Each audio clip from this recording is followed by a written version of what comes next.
Hello friends, अस्सलाम वालेकुम, सत श्री अकाल, नमस्कार।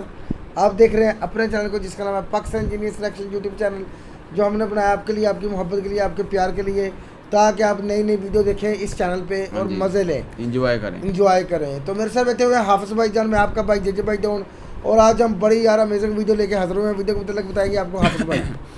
वीडियो है जी, Reliance become India largest producer for medical oxygen. May be कि जो इंडिया में इस टाइम बहरान है ऑक्सीजन का, मेडिकल ऑक्सीजन का, तो रिलायंस ने उसके बारे में क्या ऐसे कदम उठाए हैं जो देखने को शायद अच्छा सुनने को मिले। तो चलो आओ देखें।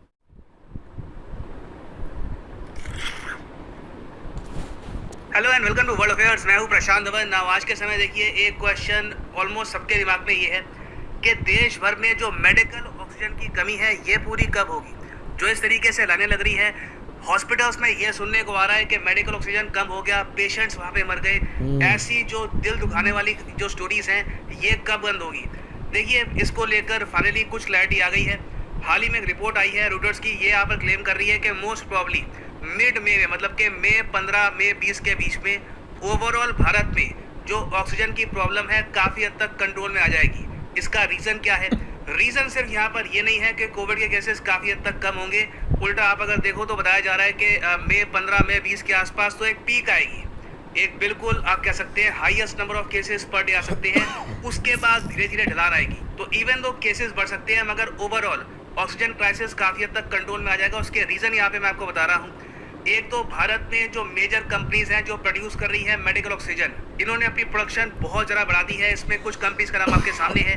एक तो है लिंडे इंडिया, उसके अलावा एक और कंपनी है, यहाँ पे आप देख पाओगे आयनॉक्स एयर प्रोडक्ट्स। आज के समय इंडिया में मेजॉरिटी जो मेडिकल ऑक्सीजन प्रोड्यूस किया जा रहा है ये दो कंपनीज ही प्रोड्यूस कर रही है ना। इन सब के अलावा हम ये भी देख रहे हैं कि हमारे यहाँ बहुत सारे जो स्टील प्लांट्स हैं, जो रिफाइनरीज हैं, वहाँ पर भी जो नाइट्रोजन पहले प्रोड्यूस होता था वो प्रोडक्शन रोककर अब ऑक्सीजन को प्रोड्यूस किया जा रहा है। और इस पहल में सबसे आगे है आज के समय रिलायंस फाउंडेशन ने देखो हाल ही में प्राउडली ये बोला है कि आज के समय ये लोग प्रोड्यूस कर रहे हैं 1000 metric ton of medical grade liquid oxygen हर दिन।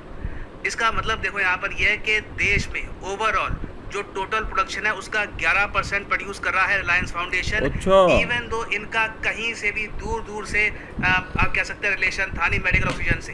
रिलायंस कभी भी एक मेडिकल ऑक्सीजन का प्रोड्यूसर था नहीं, मगर तब भी आज के समय आप अगर देखो तो 10 में से एक जो कोविड पेशेंट है भारत में जिसको ऑक्सीजन की आवश्यकता है, उसको ऑक्सीजन आज के समय मिल रहा है फ्रॉम रिलायंस फाउंडेशन। और यहाँ पे आप देख पाओगे ये इन्होंने एक फोटो भी रिलीज करी है। नाउ जो डिटेल्स इन्होंने यहाँ पर बताया ये बहुत ही इंटरेस्टिंग है कि किस तरीके से इन्होंने प्रोडक्शन बढ़ाई है ऑक्सीजन की। और हाँ, यहाँ पे आपका मोस्ट प्रॉब्ली एक क्वेश्चन आएगा कि ठीक है, रिलायंस आज के समय जो ये मेडिकल ऑक्सीजन है ये प्रोवाइड कर रहा है, क्या ये बिल्कुल फ्री ऑफ कॉस्ट है? तो ये है बिल्कुल फ्री ऑफ कॉस्ट। ये बहुत बड़ी बात है। यहाँ पे आप देखोगे ऑलरेडी ये करीब 15 लाख पेशेंट्स की हेल्प कर चुके हैं। इतना ऑक्सीजन ये प्रोड्यूस कर चुके हैं कि 15 लाख पेशेंट्स की हेल्प हो जाए। और अब जो ये 1000 metric ton of liquid medical grade oxygen produce करेंगे, इससे हर दिन 1 लाख लोगों की जो नीड है ऑक्सीजन की ये पूरी हो पाएगी। और रिलायंस ने ओपनली यहाँ पर ये भी बोला है कि हमारी कंपनी के जो चेयरमैन है मुकेश अंबानी, ये पर्सनली सुपरवाइज कर रहे हैं इस पूरी प्रोडक्शन को। ना यहाँ पे आप कहेंगे पर्सनली ये क्यों यहाँ पे सुपरवाइज कर रहे हैं? क्योंकि जो ये काम है देखिए बहुत ही ज़्यादा ट्रिकी है। यहाँ पर रिलायंस ने एडमिट किया है कि प्रायर टू दिस पेंडेमिक, इस पेंडेमिक से पहले रिलायंस कभी भी मेडिकल ग्रेड लिक्विड ऑक्सीजन का प्रोड्यूसर नहीं था।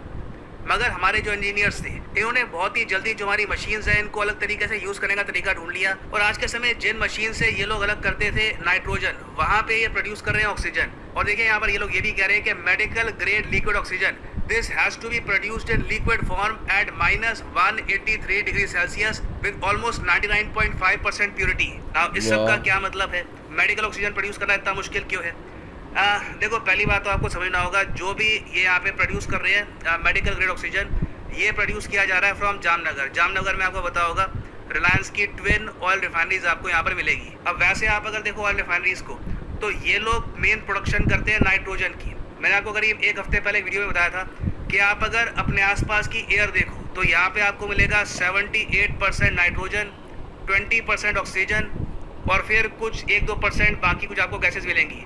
इस ज्ञान को बाद में बहुत सो कॉल्ड रिसर्च सेंटर्स ने कॉपी कर करके बहुत सारी वीडियोस बनाई है, मगर बहुत ही बेसिक बात थी। ये मैंने सबसे पहले आपके साथ शेयर करी थी 25 अप्रैल को। नाउ एज्यूम कर लो कि एक आदमी बिल्कुल हेल्दी है, उसको कोविड वगैरह कुछ नहीं हो रखा, तो आराम से जो ये हवा है इसको ब्रीथ कर सकता है। जैसे फॉर एग्जांपल आप आराम से ब्रीथ कर सकते हैं हवा को, आपकी लंग्स आराम से यहाँ पे नाइट्रोजन अलग कर देगा, ऑक्सीजन यहाँ पे अलग कर देगा, कोई इशू नहीं आएगा। मगर एक आदमी को जब कोविड हो जाता है, उसकी बॉडी काफी हद तक कमजोर हो गई है, लंग्स काफी हद तक कमजोर हो गई है, तो इस टाइप की एयर उसकी लंग्स बर्दाश्त नहीं कर पाएगी। उसकी लंग्स को चाहिए होगी ऐसी हवा जहाँ पे प्योर ऑक्सीजन हो। तो देखो नाइट्रोजन और एर्गोन को ऑल टुगेदर रिमूव करना होता है मेडिकल ऑक्सीजन में। ना ये तो हो गया मेडिकल ऑक्सीजन का प्रोसेस। अब देखो जो ऑयल रिफाइनरीज है ना, उनके उल्टा सिस्टम होता है। जो ऑयल रिफाइनरीज हैं जहाँ पे सऊदी अरेबिया या फिर यूएई, इराक, यहाँ से कच्चा तेल लाकर ऑयल रिफाइनरी में हम इसका बनाते हैं पेट्रोल, डीजल, बहुत सारे प्रोडक्ट्स। तो ऑयल रिफाइनरी में ऑक्सीजन का इतना यूज़ होता नहीं है, यहाँ पर यूज़ होता है नाइट्रोजन का। तो यहाँ पे क्या करते हैं, मशीन से जो आसपास की हवा है वहाँ पे ऑक्सीजन और एर्गोन को कर देते हैं रिमूव, और नाइट्रोजन को यहाँ पे अलग करके यूज करते हैं फॉर इंडस्ट्रियल पर्पस। अब यहाँ पे आप पूछेंगे अच्छा तो रिलायंस की जो जामनगर रिफाइनरी थी वो एक्चुअली पहले उल्टा काम कर रही थी, ये लोग ऑक्सीजन को फेंकते थे, नाइट्रोजन को जरा प्रोड्यूस करते थे। तो इसका आंसर है हाँ बिल्कुल। और रीजन देखो यहाँ पर ये है, नाइट्रोजन का बहुत ही इंपॉर्टेंट रोल होता है ऑयल और गैस इंडस्ट्री में, क्योंकि काफी बार ऑयल रिफाइनरीज में ऐसे केमिकल्स, ऐसी गैसेस को यूज किया जाता है जिनका कॉन्टैक्ट अगर ऑक्सीजन से हो गया तो विस्फोट वहाँ पे हो सकता है, काफी बड़ा एक्सीडेंट भी हो सकता है। तो काफी बार ये लोग क्या करते हैं, नाइट्रोजन से जो अपने कंटेनर्स हैं, जो अपनी पाइप्स हैं, उसे कवर कर देते हैं। बेसिकली जो भी टैंकर है, जो भी पाइप्स है, दे कवर इट विद नाइट्रोजन, ताकि ऑक्सीजन यहाँ पे दूर रहे और जो भी अंदर गैस भर रहे हैं, जो भी अंदर लिक्विड भर रहे हैं, ये बिल्कुल सेफ रहे किसी भी टाइप के एक्सप्लोजन से। तो कम शब्दों में ये समझ लो कि ऑयल रिफाइनरी में नाइट्रोजन सबसे इंपॉर्टेंट होता है, ऑक्सीजन की इतनी इंपॉर्टेंस होती नहीं है, और नाइट्रोजन का मेन रोल होता है सेफ्टी पर्पस के लिए।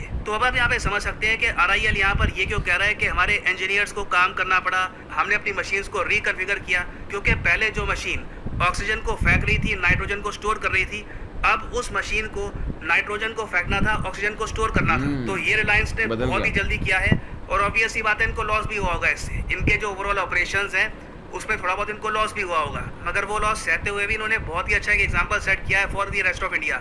और जो ये पैटर्न है रिलायंस का, ये एक्चुअली अब और भी बहुत सारी कंपनीज फॉलो कर रही है। पॉसिबिलिटी ये है कि बहुत सारी सरकारी कंपनियां भी इसी तरीके से लिक्विड ऑक्सीजन प्रोड्यूस करना स्टार्ट कर देगी। और जिस तरीके से भारत में ऑक्सीजन प्रोड्यूस हो रहा है, मेरा मानना है कि आराम से एक टाइम पे आकर मई महीने के अंत में आप देखेंगे, कोई बड़ी बात नहीं है कि भारत एक बार को लिक्विड मेडिकल ऑक्सीजन एक्सपोर्ट भी कर रहा हो आसपास के देशों को।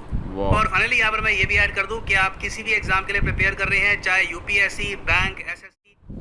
लो जी, वीडियो होगी ख़त्म। तो आज हमें इससे एक काफ़ी मालूमात मिली कि रिलायंस फाउंडेशन बहुत अच्छा काम कर रही है, और कैसे उन्होंने एक नाइट्रोजन जिससे बनाते थे अब उससे ही ऑक्सीजन बना रहे हैं। यार देख लो, इतना बड़ा प्रोजेक्ट उन्होंने जल्दी इसलिए इस्तेमाल में लेके आए हैं, इतनी जल्दी बनाया है इंडिया की वाम को राहत मिले। जो जिस तरह की कोविड की सिचुएशन हुई है, या हॉस्पिटलों में हर कोई कह रहा है, मीडिया में भी बोला जा रहा है कि जी ऑक्सीजन खत्म हो गया, पूरे वर्ल्ड में बोला जा रहा है, पूरे वर्ल्ड में प्रॉब्लम बढ़ रही है ऑक्सीजन की। 100 मरीज आता है तो 1-2 को ऑक्सीजन मिल रही है, बाकी नहीं मिल रही है। तो उन्होंने इन चीज़ों को देखते हुए, मद्देनजर रखते हुए, उन्होंने देखे सबसे पहले कितना अच्छा इकदाम उठाया है, और फ्री और फ्री ऑफ कॉस्ट कि किसी किस्म की कोई लागत नहीं आएगी आपको, मुझे, किसी को भी, और वो आपको दे रहे हैं। वो देखें बिल्कुल फ्री। यार पूरे हिंदुस्तान में जितनी चाहिए ना ऑक्सीजन, उससे का 11% वो अलायंस ही दे रही है रिलायंस।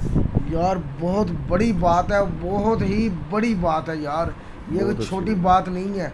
और जो मशीनें वो देखें आप, ये हाफिज भाई जैसे बता रहे हैं, वो उसने भी बताया कि जो ऑक्सीजन को और ये हाइड्रोजन को हाइड्रोजन कह रहे हैं ना, वो कि जो वो उनको वो कर रहे थे, पहले वो ही रिफाइनरी हाइड्रोजन प्रोड्यूस कर रही थी, अब उसका उल्टा हो गया, वो ऑक्सीजन प्रोड्यूस कर रही है। तो जिसकी वजह से बहुत फायदा होगा इंडिया के वाम को। और कह रहे कि हो सकता है इतनी ज़्यादा प्रोड्यूस कर रहे हैं इस टाइम के, उन्होंने इतने कम समय में इंडिया का 11% जो ऑक्सीजन, मेडिकल ऑक्सीजन है, वो सिर्फ और सिर्फ रिलायंस फाउंडेशन ही बना के दे रही है इंडिया को, वो भी फ्री ऑफ कॉस्ट। यार तो इस तरह हो सकता है जैसे वो भाई बता रहे थे कि मई के महीने के एंड तक हो सकता है कि इंडिया ऑक्सीजन एक्सपोर्ट कर रहा हो। तो इतनी जल्दी आप में बहुत ज़्यादा बड़ी चेंज आई है, जो बहुत अच्छी बात है आपकी वाम के लिए। कोरोना के पेंडेमिक में बहुत अच्छी बात है। तो आपका क्या ख्याल है, आप रिलायंस कंपनी के बारे में और कुछ मालूमात हो, क्या दिल कहना जीत चाहेंगे? लिए, दिल जीत लिए तो आप हमें उन्होंने। ज़रूर बताइएगा। मिलते हैं अगली वीडियो में। Bye bye.